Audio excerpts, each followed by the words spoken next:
Cavaliers radio play-by-play announcer John Lencl is our guest today. There's a lot of, I don't know if rumor is the right way to look at the whole situation, but, talking about Dan Gilbert, there was sort of back alley chatter about what he's like as a person and an owner during the lockout, during the LeBron thing and all these things going on. First person, what's it like to work for Dan Gilbert? I think it's fantastic, and I speak from experience because prior to going to the Blue Jackets, I actually was the voice of the Lake Erie Monsters, the hockey team, which also plays at Quicken Loans Arena in the American Hockey League. So, which of course Dan owns as well, and terrific guy. I mean, I tell you what, when you are working for a guy like Dan Gilbert who cares so much about what he does and cares so much about the people who work for him.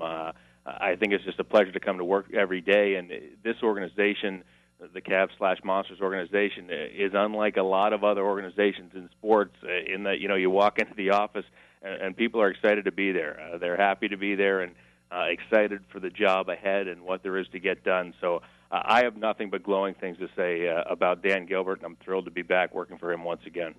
You make sure, I do a radio show out here, and I travel around a lot to do this. I consider myself a pretty salt-of-the-earth fan who talks to people everywhere I go. You make sure that the next time you talk to them, you let them know that even with the situation the way that it is, as many challenges as the Cavs have faced in the last few years, the Cavaliers may be in the worst position as far as competition today, but there is no question whatsoever that the fans support him as the best owner in Cleveland without any kind of qualifier whatsoever. You make sure that he knows that from all of us out here, right? Well, I appreciate that. I will make sure he knows that, and to be honest with you, Ryan, I think he knows it already. I mean, the response to him, the response to his teams has been sensational, and you're right. I mean, you alluded to it a little bit when you said that. This is a team that's in an exciting position right now, and we'll see what happens as this season progresses, but also as we look forward a season or two for some of these young guys to mature a little bit and get accustomed to the league. And again, looking at the flexibility that this team has going forward,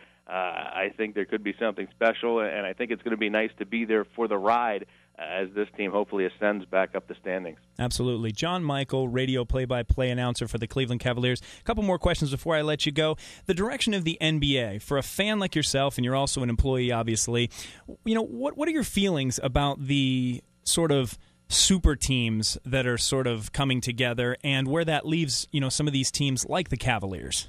Well, I mean, that's a difficult question. You look at what happened last season, and I mean, first off, you look at last season's postseason, and to me it was one of the most exciting postseasons that we had in a long, long time, maybe 10 or 15 years, and it seemed like, depending upon who you were pulling for, and again, you can read into this any way you'd like. I know where you're going. Pulling for or against a particular team, it really gave you a team to root for in basically every single series in the NBA postseason last year, because, you were hoping that one team set up, let's just say, for example, in the West, to potentially play a team in the East that might be the best team that matches up, against that particular team in the Eastern Conference that you might not have been rooting for.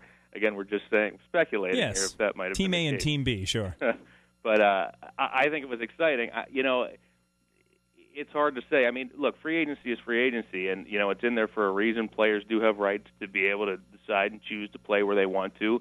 It was clear. I mean, you really hit upon a big part of the lockout, which is, you saw people on either sides, some saying that they didn't like those super teams, they didn't like to give players that kind of freedom. Well, of course, players want that freedom, and that's an ongoing issue, of course, in the NBA. But where I come down on it, I think, to tell you the truth, from what happened last season, it made things a lot more exciting. It really did, and you look at the postseason, I don't think you have to go much farther than that. Absolutely. Cleveland Cavaliers radio play-by-play announcer John Lencl, thank you so much for stopping by. You're welcome on the program anytime. We'll check back in with you a little bit later in the year in your first full season. You got it, Ryan. My pleasure.